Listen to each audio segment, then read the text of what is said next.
Hello class 10th, welcome back to chemistry classes. यहाँ पे हम चैप्टर 1 केमिस्ट्री का फर्स्ट चैप्टर लेकर के चल रहे थे, जिसमें हमने history of periodic table, modern periodic table और इसके बाद वेरिएशन ऑफ प्रॉपर्टीज लेकर के चल रहे हैं। इसमें हमने एटॉमिक स्ट्रक्चर को बहुत डिटेल में कवर कर लिया है। तो अगर जिसे इन वीडियो को चेक करना है वो मेरे प्रीवियस वीडियो में जाकर के चेक कर सकते हैं, या उनके लिंक मैं इस वीडियो के डिस्क्रिप्शन बॉक्स में दे दूंगी। तो चलिए आज हम लेकर के चलते हैं नेक्स्ट प्रॉपर्टी, जो कि है आयोनाइजेशन एनर्जी।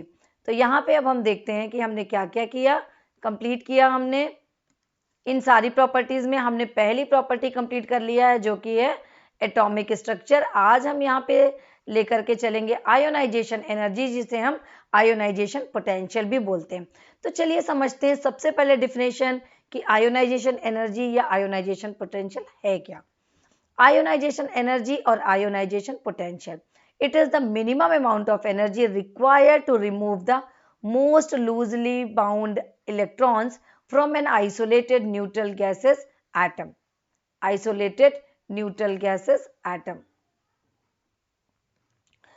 तो इसकी मीनिंग क्या है?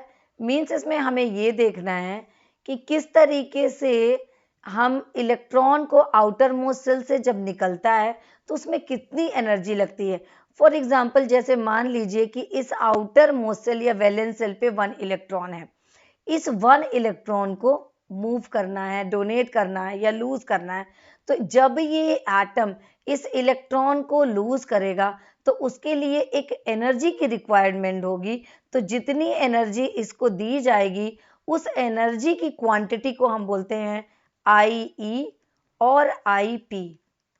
IE एंड IP, कुछ भी हम बोलते हैं, IE बोल दो या IP, आयोनाइजेशन एनर्जी और आयोनाइजेशन पोटेंशियल।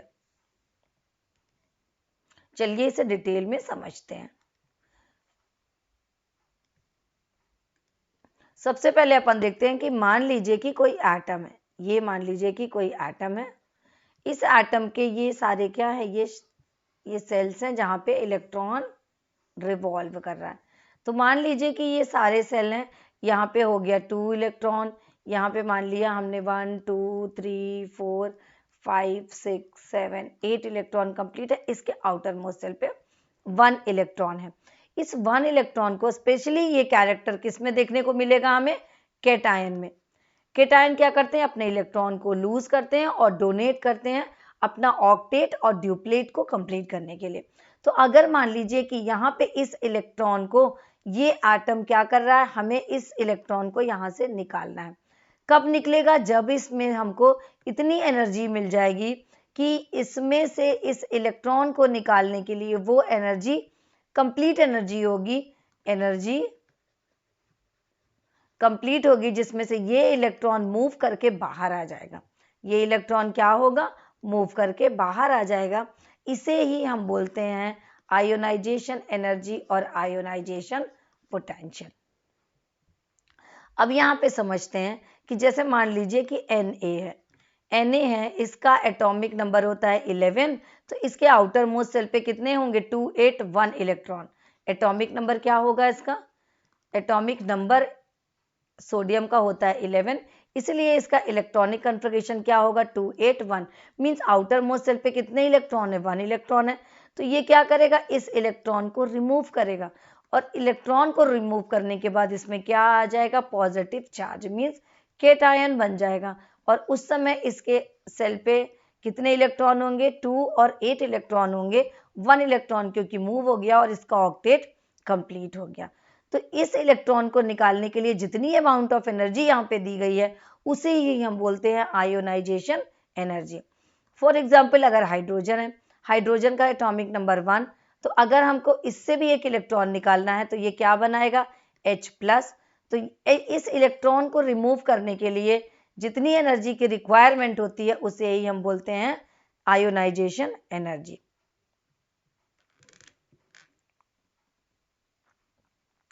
अब यहाँ पे समझते हैं।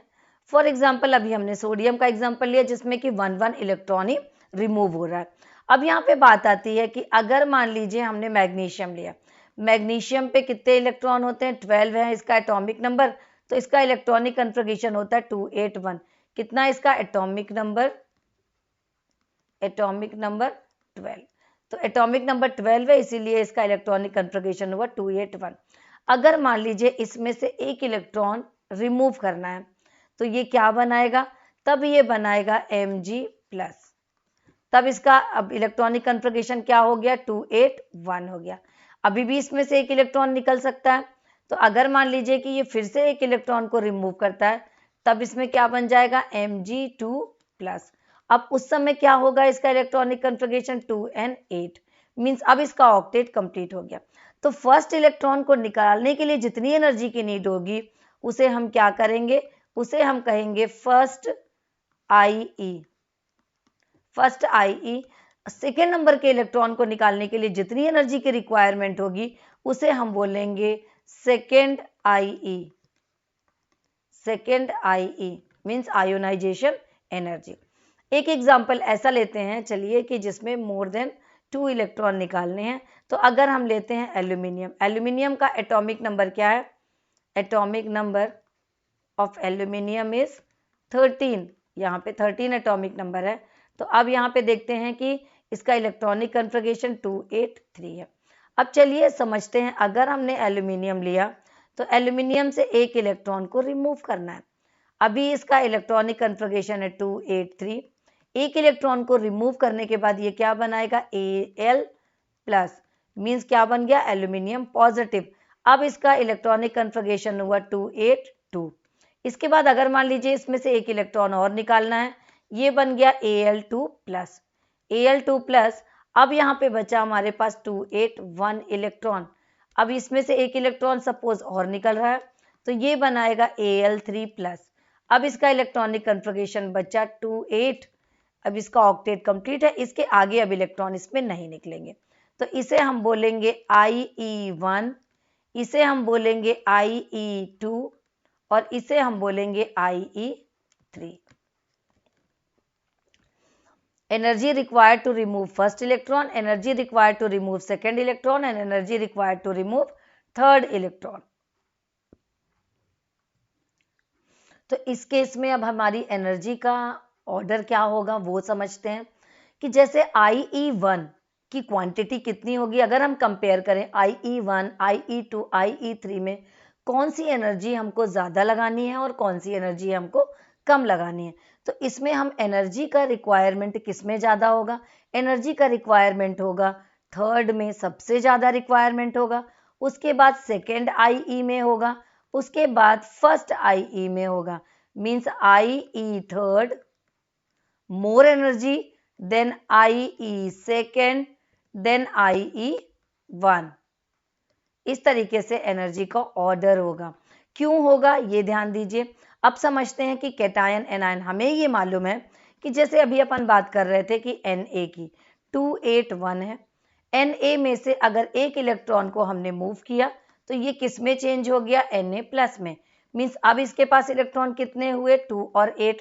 तो अगर यहाँ पे इसके साइज की बात करें, अगर हम इसके साइज की बात करें तो साइज में क्या चेंजेस आएगा, कैटायन का जो पेरेंट है वो बड़ा होता है और उसका जो कैटायन का फॉर्मेशन होता है जब तो वो अपने पेरेंट से छोटा होता है। तो इस तरीके की बात आती है। अब आयोनाइजेशन पोटेंशियल किसके ऊपर वर्क करता है ये चेक करते हैं। हमें ये तो हम क्या करते हैं, जब हम पीरियोडिक टेबल में लेफ्ट टू राइट जाएं या टॉप टू बॉटम जाएं तो ये किस तरीके से वेरी करता है इसको पहले समझ लेते हैं, फिर इसको आगे समझते हैं। क्या होता है कि जब आयोनाइजेशन पोटेंशियल किसके ऊपर डिपेंड करता है, आयोनाइजेशन पोटेंशियल डिपेंड करता है साइज के ऊपर। साइज के ऊपर अगर मान लीजिए कि पॉजिटिव चार्ज मोर है, पॉजिटिव चार्ज मोर है, मोर द पॉजिटिव चार्ज, अगर पॉजिटिव चार्ज क्या है, ज्यादा है, positive charge more, more will be ENC, will be more will be ENC। ENC means effective nuclear charge और न्यूक्लियर चार्ज मीन्स अगर positive ज्यादा है तो उसके पास क्या होगा, चार्ज ज्यादा होगा, न्यूक्लियर का चार्ज ज्यादा होगा। तो अब यहाँ पे अगर बात आएगी कि कैटायन का ये क्यों छोटा और बड़ा होता है, यहाँ पे अगर हम देखें तो 11 प्रोटॉन है और इलेक्ट्रॉन कितने हैं, इलेक्ट्रॉन भी 11 है। इसकी बात करें तो यहाँ पे प्रोटॉन तो 11 है, कितने हैं प्रोटॉन 11 है, लेकिन इलेक्ट्रॉन यहाँ पे कितने हो गए, इलेक्ट्रॉन यहाँ पे हो गए 10। अब यहाँ पे इलेक्ट्रॉन कितने हो गए 10, यहाँ पे 11 और 11 मीन्स ENC इसका ज़्यादा है लेकिन इलेक्ट्रॉन है। ENC मीन्स यहाँ पे अगर हम कंपेयर करें तो ENC बराबर है, लेकिन यहाँ पे कंपेयर करें तो ENC क्या है, मोर है। ENC मोर है तो साइज इसका कम होगा, ENC ज़्यादा है तो साइज कम होगा। तो मीन्स अगर मोर पॉजिटिव चार्ज तो क्या होगा, मोर ENC, मोर ENC ज़्यादा है तो क्या छोटा होगा, साइज। हमारे पास अगर क्या ज़्यादा है, पॉजिटिव चार्ज, तो हमारा ENC ज़्यादा होगा, ENC ज़्यादा है तो साइज छोटा होगा, और साइज छोटा है तो हमारा आयोनाइजेशन एनर्जी क्या होगी, ये होगी मोर, इंक्रीज करेगी। तो अब यहाँ पे सबसे पहले अपन देखते हैं कि फैक्टर कौन कौन से हैं जो आयोनाइजेशन एनर्जी को इफेक्ट डालते हैं। तो सबसे पहले देख लेते हैं फैक्टर्स। तो अगर ionisation energy is directly proportional to ENC, ionisation energy is directly proportional to ENC। Ionisation energy तब बढ़ेगी जब ENC बढ़ेगा, मीन्स न्यूक्लियर का चार्ज बढ़ेगा। तो अगर न्यूक्लियर का चार्ज बढ़ रहा है तो ENC बढ़ेगी। दूसरी चीज क्या है, और IE is inversely proportional to atomic size. ENC कब बढ़ेगी, जब एटॉम का साइज छोटा होगा तो IE बढ़ेगी। थर्ड फैक्टर क्या होता है, IE is directly proportional to stability of electronic configuration, stability of electronic configuration, electronic configuration, electronic configuration. अब ये स्टेबल कौन कौन से इलेक्ट्रॉनिक कन्फर्गेशन होते हैं, तो अगर हमें स्टेबल को देखना है तो सबसे पहले कंप्लीट फील्ड, अगर स्टेबिलिटी का ऑर्डर देख लेते हैं, स्टेबिलिटी किस तरीके से होगा, सबसे ज्यादा स्टेबल होता है कंप्लीट फील्ड,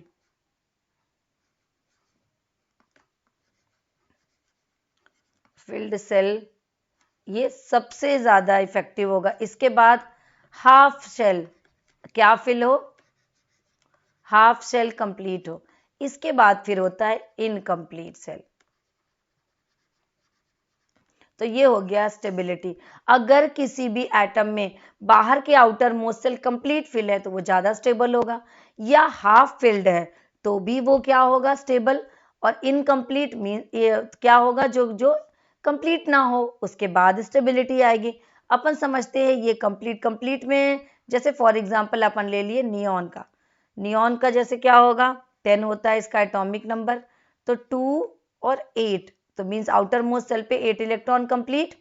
अब अगर बात करते हैं अपन, फॉर एग्जांपल ले लिया नाइट्रोजन, सो नाइट्रोजन में होता है 2 एंड आगे क्या होगा 7 है इसका, तो नाइट्रोजन में 2 और 4 5, 2 एंड 5, तो ये क्या होगा, हाफ फिल्ड। हाफ फिल्ड कैसे बोल रहे हैं इसको, ये समझिए। अभी मैंने आपको पिछले वीडियो में इलेक्ट्रॉनिक कन्फर्गेशन करना बताया था, 1s2 2s2 2p3, means 2p3 क्यों है, इसकी कैपेसिटी होती है 6, तो इसमें 3 इलेक्ट्रॉन है, दैट मीन्स हाफ फिल्ड है। ना तो हाफ में से एक भी कम और ना तो हाफ में एक भी ज्यादा, तो मीन्स 6 कैपेसिटी है इसकी 6 इलेक्ट्रॉन लेने की, तो इलेक्ट्रॉन कितने हैं 3, दैट मीन्स ये हाफ फिल्ड है, तो मीन्स इसके बाद स्टेबिलिटी इसकी होगी। फिर बात आती है किसी भी इनकम्प्लीट की जो कि कंप्लीट ना हो। अब अपन करते हैं आगे, देखते हैं वेरिएशन इन पीरियोडिक टेबल। तो पीरियोडिक टेबल में किस तरीके से वेरिएशन होता है ये सबसे पहले अपन देख लेते हैं। तो सबसे पहले देखते हैं अपन,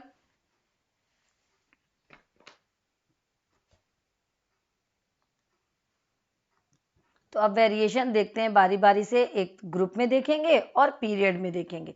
तो सबसे पहले अपन देखते हैं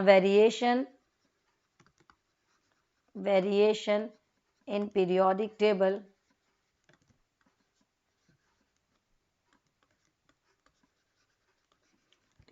तो पहला अपन देखते हैं टॉप टू बॉटम।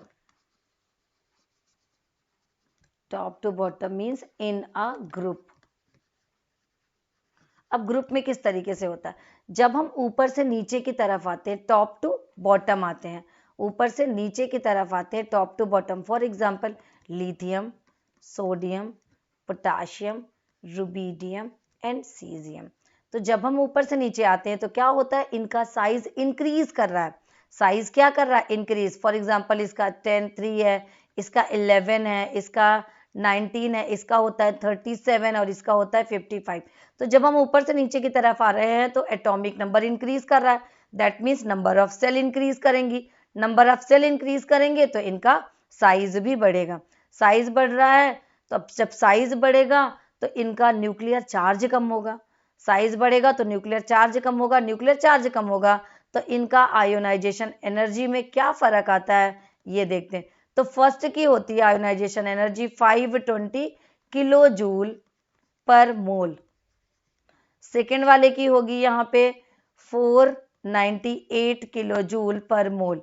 इसके बाद होती है 419 किलो जूल पर मोल। इसके बाद है 403 किलो जूल पर मोल। फिर है 375 किलो जूल पर मोल। तो इस तरीके से ऊपर से नीचे आ रहे हैं तो आयोनाइजेशन एनर्जी क्या कर रही है, डिक्रीज कर रही है। क्यों डिक्रीज कर रही है, क्योंकि जब हम ऊपर से नीचे आ रहे हैं तो साइज क्या हो रहा है, साइज क्या हो रहा है, इंक्रीज कर रहा है। साइज इंक्रीज कर रहा है तो ईएनसी क्या कर रहा है, ईएनसी डिक्रीज हो रहा है। ईएनसी डिक्रीज हो रहा है तो आयोनाइजेशन एनर्जी क्या होगा, आयोनाइजेशन एनर्जी भी डिक्रीज होगा। तो जब हम ऊपर से नीचे आते हैं तो आयोनाइजेशन एनर्जी डिक्रीज करती है। तो अब यहाँ पे देखते हैं कि सीजियम जो है, caesium has least ionisation energy, least ionisation energy. इसीलिए इसको हम यूज करते हैं, किसमें इसका यूज होता है, फोटो इलेक्ट्रिक सेल में।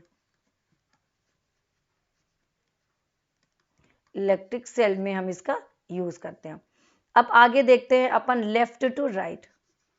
Left to right, left to right चलते हैं मींस किधर की तरफ, पीरियड की तरफ जब हम चलते हैं, in period. Left to right means कहाँ चलते हैं, जब हम पीरियड की तरफ मूव करते हैं तो देखते हैं कि क्या डिफरेंसेस आते हैं। जब हम पीरियड की तरफ चलते हैं that means lithium, beryllium, boron, carbon, 1 minute, beryllium, boron, carbon, nitrogen, oxygen, fluorine, then neon. तो इस तरीके से जब हम इधर से इधर चलते हैं तो किस तरीके से आयोनाइजेशन एनर्जी में वेरिएशन होता है ये समझते हैं। जब हम लेफ्ट टू राइट आते हैं तो क्या होता है, एटॉमिक साइज डिक्रीज करता है, क्योंकि ईएनसी क्या कर रहा है, इंक्रीज कर रहा है। ईएनसी इंक्रीज कर रहा है तो जब ईएनसी इंक्रीज करेगा तो आयोनाइजेशन एनर्जी क्या होगी, आईई इंक्रीज करेगी from left to right, increase करेगी। अब यहाँ पे देखते हैं कि किस तरीके से इंक्रीज करती है। तो अब हम यहाँ पे बढ़ रहे हैं, ये हुआ हमारा 520, ये हो गया। अगर हम इसका आयोनाइजेशन एनर्जी निकालें तो इसका आएगा 899, इसका आएगा हमारे पास 801, इसके बाद आता है 1088, 1402 आएगा। इसके बाद ऑक्सीजन का अगर देखें तो 1314 आएगा, 1314 आएगा। फ्लोरीन की बात करें तो 1681 आएगा। इसके बाद आता है यहाँ पे आएगा 2080, ये किस में आएगा, किलो जूल पर मोल पे सारी वैल्यू आएंगी। अब इसमें अपन देखते हैं कि किस तरीके से लेफ्ट टू राइट इंक्रीज कर रहा है, लेकिन यहाँ पे कुछ में क्या हो रहा है, एक्सेप्शन हमको देखने के लिए मिल रहा है। मान लीजिए कि हमने लिथियम का देखा, बेरिलियम का देखा, बेरिलियम से क्या होगा, बोरान का बढ़ना चाहिए तो ये हमारा कम हो गया। और यहाँ पे ये देखिए कि यहाँ के बाद 1088 है, 1088 के बाद क्या हो गया, इसका बढ़ गया, ये बढ़ गया, एक मिनट, ये नहीं, तो यहाँ पे इसका बढ़ जा रहा है, फिर आगे चल के फिर घट रहा है, फिर बढ़ रहा है। तो अपन देखते हैं, जैसे अब यहाँ पे देखिए इसका बढ़ा है फिर घटा है। तो ये एक्सेप्शन केस आते क्यों हैं? तो एक्सेप्शन केस में अपन देखते हैं कि I of nitrogen is more than I of oxygen. यहाँ पे अपन देख रहे हैं कि नाइट्रोजन की ज़्यादा है, ऑक्सीजन की कम है। नाइट्रोजन की कितनी है? नाइट्रोजन की है 1402 है, जबकि ऑक्सीजन की है 1314 है। ऐसा क्यों होता है? अपन ने अभी देखा, ड्यू टू द स्टेबिलिटी। अब यहाँ पे आ रहे हैं तो ये सबसे ज़्यादा है, इसका सबसे ज़्यादा है। तो अपन ने स्टेबिलिटी में देखा था कि कंप्लीटली फिल्ड की आयोनाइजेशन एनर्जी बहुत ज़्यादा होगी, उसके बाद हाफ फिल्ड की होगी, उसके बाद इनकम्प्लीट की होगी। तो नियॉन है, अभी अपने पिछले स्लाइड में बात करी थी कि नियॉन का होता है 28, मीन्स आउटर मोस्ट सेल पे कंप्लीटली फिल्ड। उसके बाद अपन करते हैं नाइट्रोजन, तो नाइट्रोजन में 1s2 2s2 2p3, तो मीन्स ये 3 जो है ये इन क्या हो गया? Half filled. ये हो गया हाफ फिल्ड। कंप्लीटली फिल्ड और half filled are the more stable than other one. तो यहाँ पे यही रीजन है कि इसकी आयोनाइजेशन एनर्जी ज़्यादा होती है और ऑक्सीजन की आयोनाइजेशन एनर्जी यहाँ पे हमको कम देखने के लिए मिलेगी। अब यहाँ पे नोबल गैसेस के लिए बात करते हैं। एक्सेप्शन केस नोबल गैसेस में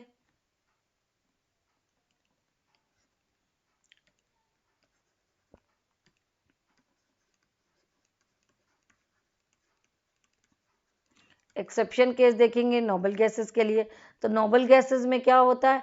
हाई आयोनाइजेशन एनर्जी क्यों होती है? क्योंकि इनके आउटर मोस्ट सेल पे सारे जो सेल हैं वो कंप्लीटली फिल्ड होते हैं, कंप्लीटली फिल्ड होते हैं। इसीलिए क्या होता है, इनमें इनकी आयोनाइजेशन एनर्जी सबसे ज़्यादा होगी। तो अगर यहाँ पे अपन बात करें तो हाईएस्ट आयोनाइजेशन एनर्जी किसकी होगी? हीलियम की होती है। और लीस्ट किसकी होगी? अगर हम बात करें तो लीस्ट होती है आयोनाइजेशन एनर्जी सीजियम की, लीस्ट आयोनाइजेशन एनर्जी होती है।